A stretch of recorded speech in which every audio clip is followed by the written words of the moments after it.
Perkara kasus perbankan yang melibatkan 4 pegawai Bank Prima Master Surabaya sebagai terdakwa di persidangan pada Senin tanggal 19 Februari tahun 2024. Para terdakwa mengajukan nota pembelaan yang disampaikan penasehat hukumnya.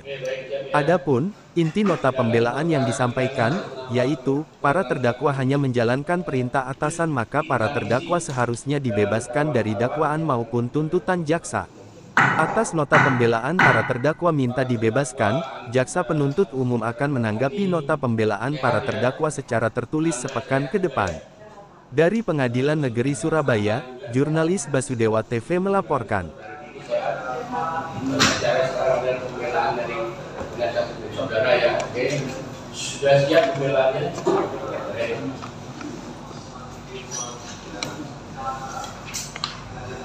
Sepakat kalau dibacakan keseluruhan apa salah satu saja?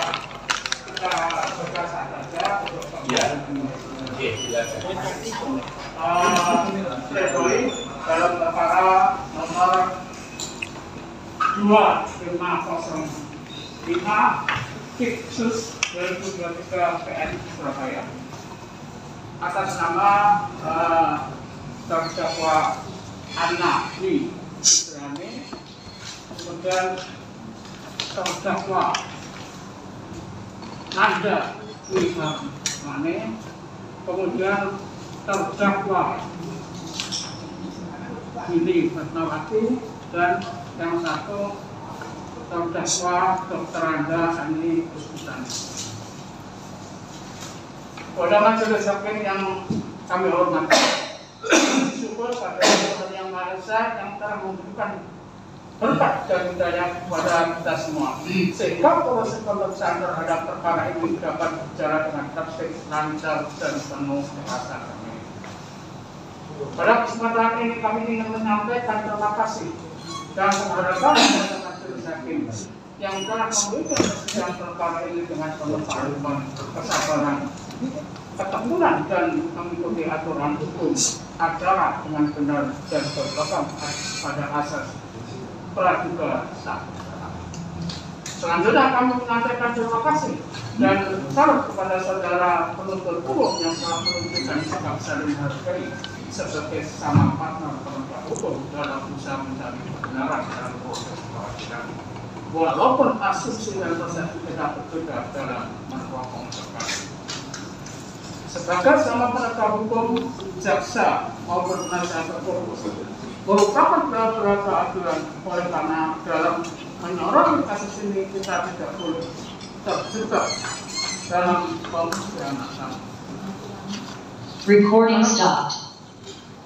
Fakta yang terungkap dalam persidangan dalam hal ini tidak berbeda-beda yang berkaitan dengan keterangan saksi-saksi.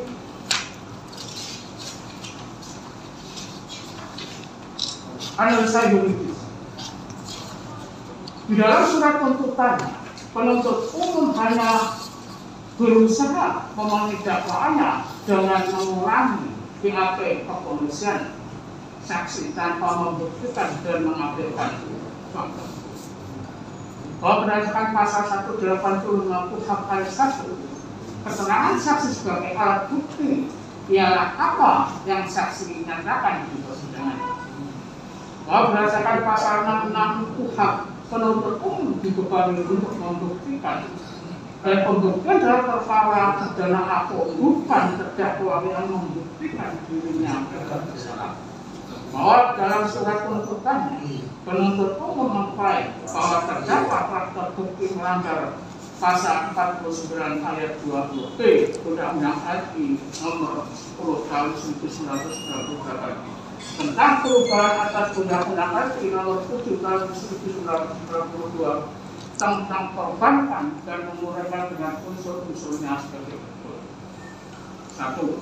Unsur anggota Dewan Komisaris, direksi atau pegang. 2. Unsur dengan sengaja. 3. Unsur tidak melaksanakan langkah-langkah yang diperlukan untuk memastikan ketaatan bank terhadap ketentuan dalam undang-undang ini dan ketentuan peraturan perundang-undangan lainnya yang berlaku.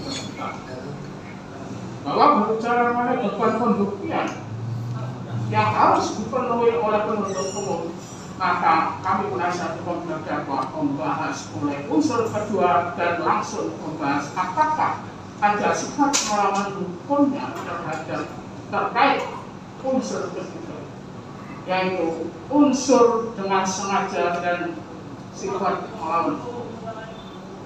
Bahwa penuntut umum dalam hal ini justru mengabaikan fakta hukum yang terungkap dalam persidangan, di mana selama persidangan tidak pernah terbukti adanya kesengajaan, tidak ada niat atau mens rea maupun kehendak dan para terdakwa melanggar SOP perbankan.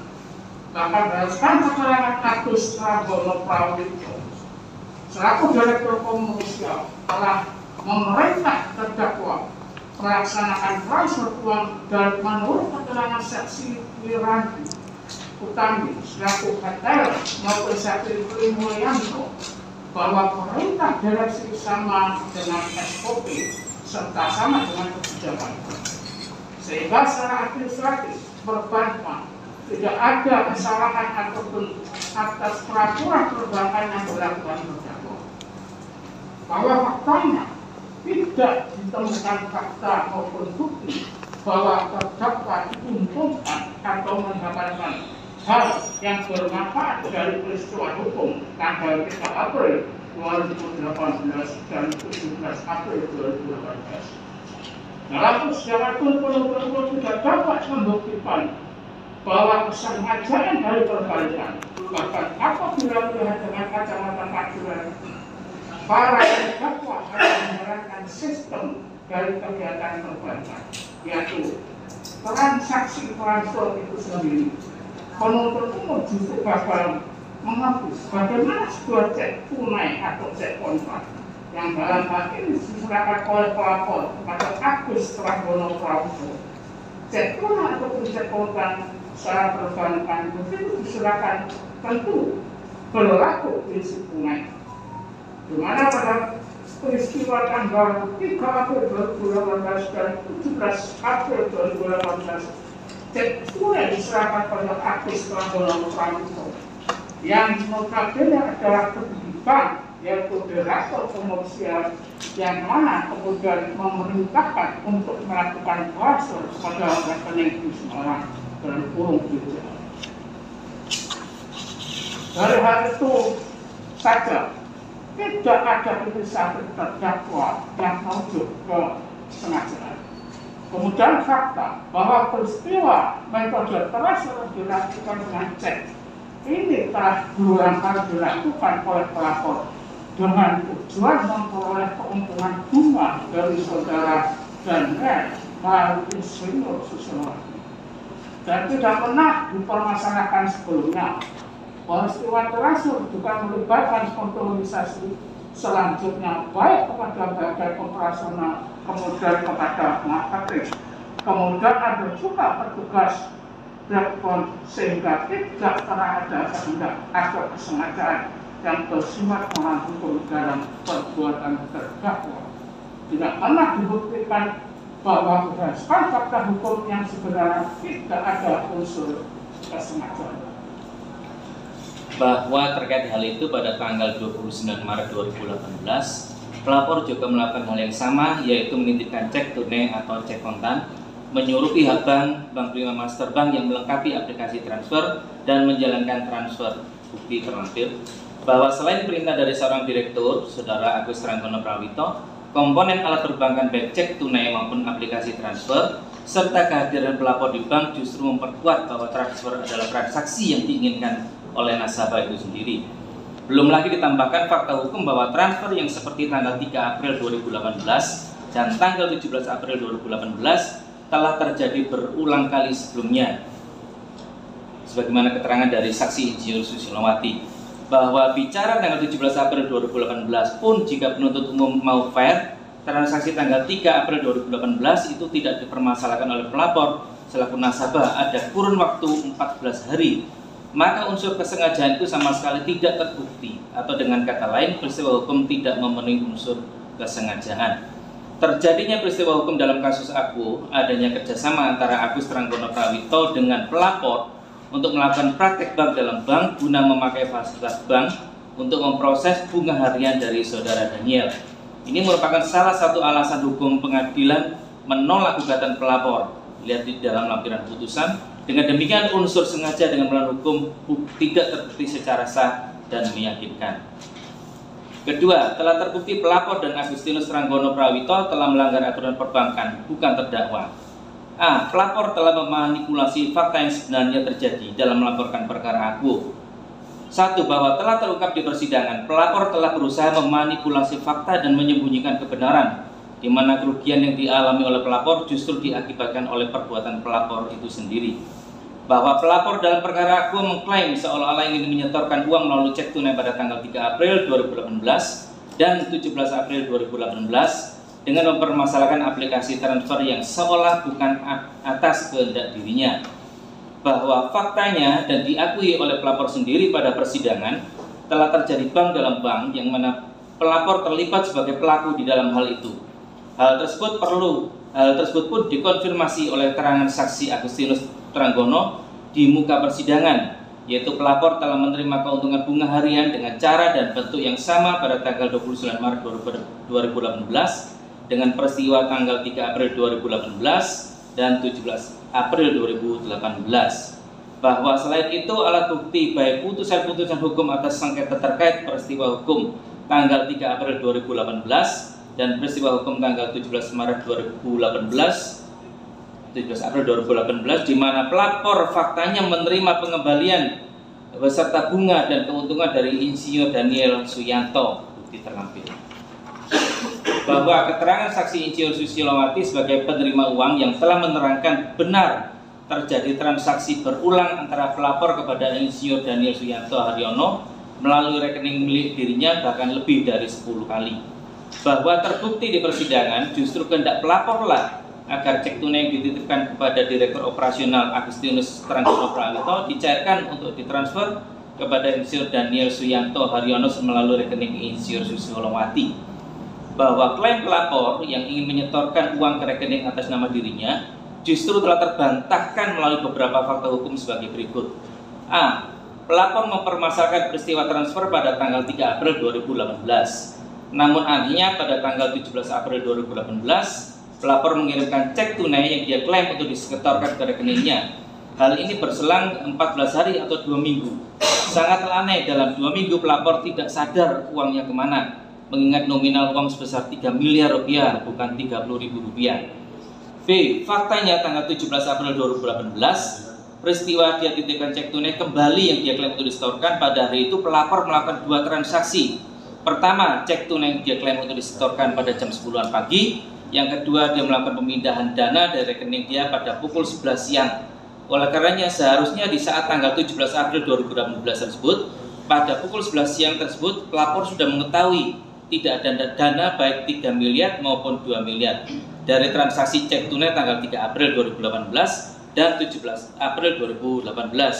Bukan baru mengetahui pada keesokan harinya tanggal 18 April 2018 seperti keterangannya. Bahwa ada fakta yang menarik di mana saksi Insinyur Susilowati dan Insinyur Daniel Suyanto Haryono tidak pernah dilaporkan pidana, dan Insinyur Susilowati di persidangan juga menyebutkan dia tidak pernah disomasi oleh pelapor Anugrah Yudo, padahal menerima uang pelapor dan diketahui oleh pelapor Anugrah Yudo. Bahwa pelapor yang jelas-jelas menderita kerugian atas kehendak dan perbuatannya sendiri serta berusaha memanipulasi fakta tidak dapat diposisikan sebagai korban dalam perkara aku. Bahwa selaras dengan hal di atas secara hukum, terdakwa tidak dapat dihukum ataupun dijatuhi pidana karena tidak melakukan kesalahan yang merugikan instansi bank maupun pelapor. D. Tentang alat bukti putusan perdata nomor 687/PDT 2023 PT Surabaya Junto nomor 52 PT DG 2023 PN Surabaya. Pelapor mengajukan gugatan baik kepada institusi bank Prima Master maupun secara pribadi kepada Agus Tranggono Prawito, Insinyur Daniel Suyanto Haryono, namun tidak kepada keempat terdakwa. Oleh karena itu, secara hukum dapat disimpulkan pelapor mengakui bahwa tidak ada perbuatan melanggar hukum yang merugikan pelapor yang dilakukan oleh keempat terdakwa. 2. Bahwa baik putusan Pengadilan Negeri Surabaya maupun putusan Pengadilan Tinggi Jawa Timur yang menolak gugatan pelapor dengan mempertimbangkan kerugian yang diderita oleh pelapor terjadi karena perbuatan dan kesalahan pelapor bersama Agus Tranggono Pramito dalam perkara itu sebagai penggugat. 3. Bahwa berdasarkan penetapan hukum maka terdakwa tidak dapat dipidana dan harus dibebaskan atau dilepaskan dari segala tuntutan dengan berpegang pada standar pembuktian atau penal reasonable tentang perintah atasan dan menjalankan perintah jabatan. Bahwa faktanya tidak ada inisiatif dari terdakwa atau kehendak dari terdakwa dalam peristiwa hukum perkara terkait proses transfer tanggal 3 April 2018 dan 17 April 2018 melakukan atas perintah Direktur Komersial Saudara Agus Tranggono Pramito dan ternyata juga sesuai dengan kehendak pelapor sendiri. Lihat keterangan Agus Tranggono Pramito. 2. Bahwa faktanya terdakwa dan ketiga terdakwa lainnya hanya menjalankan SOP sesuai dengan perintah Agustinus Tranggono Pramito. 3. Bahwa kedudukan Agustinus Tranggono Pramito adalah seorang direktur komersial yang jenjang jabatannya sangat jauh dengan terdakwa yang notabene hanyalah sebagai bahwa perintah direksi dimaknai dengan sebuah kebijakan di dalam perusahaan dan SOP yang dibentuk di dalam bank juga berdasarkan keputusan direksi sehingga secara psikologi sebuah perintah dari direktur harus dijalankan. Bahwa terdakwa tidak dijatuhkan saksi oleh institusi perbankan maupun OJK. Hal ini berbeda dengan Agustinus Tranggono Pramito yang dijatuhkan sanksi oleh bank. 6. Bahwa oleh karena yang harus bertanggung jawab dalam perkara aku adalah pelapor dan Agus Tranggono Pramito, sedangkan terdakwa tidak boleh menolak perintah direksi bank yang terkait dengan administrasi perbankan serta terdakwa tidak memperoleh keuntungan apapun dalam menjalankan perintah direksi.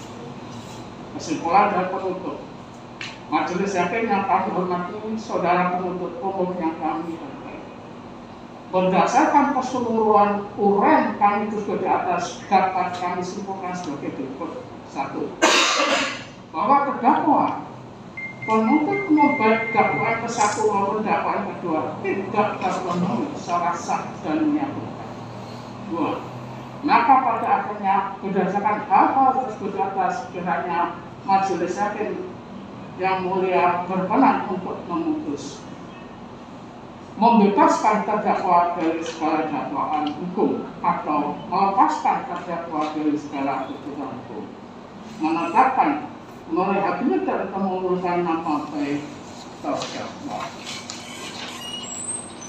Akhirnya kalau kami kutip dari adigium yang populer sebagai penjelmaan asas Indio yang lebih baik membebaskan 100 orang bersalah daripada hukum 1 orang yang tidak bersalah. Demikian pembelaan yang kami bacakan dan sampaikan pada hari ini Senin tanggal 19 Februari 2024 di persidangan pengadilan negeri Surabaya. Hormat kami kuasa hukum. Kopinya Pak? Ya, kami Ada? sama kami datang ke PW. Oh gitu ya? Lalu apa? WA ya dia? Di WA ya mungkin?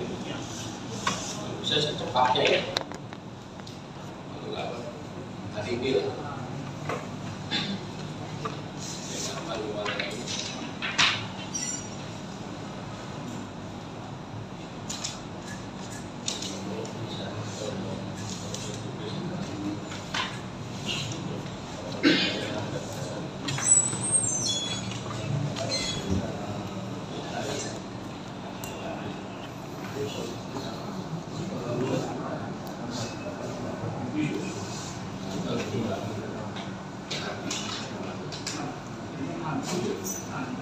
Ya, sebenarnya kalau dua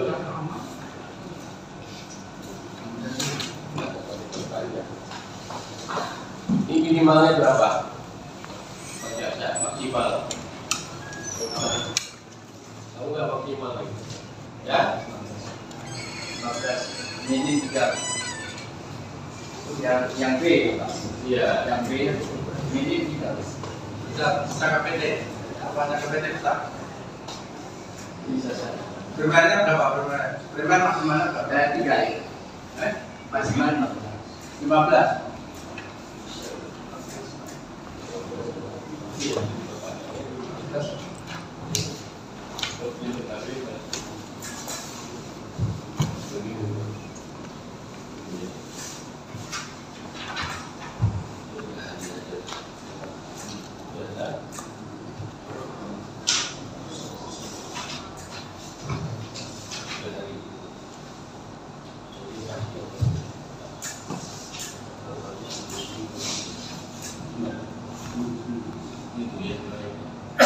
Berarti maksimalnya 15 ya, bukan yang 8 ya.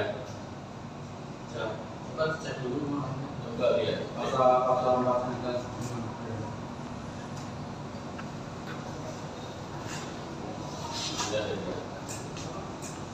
Maksudnya kalau 15 bisa dapat diperpanjang di atas 9 tahun. Namun kalau maksimal 8 tahun nggak bisa diperpanjang. Konsekuensinya apa?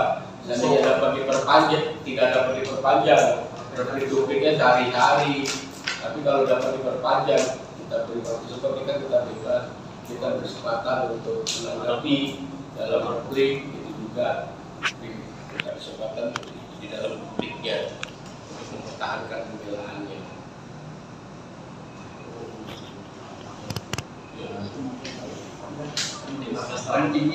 Betul ya?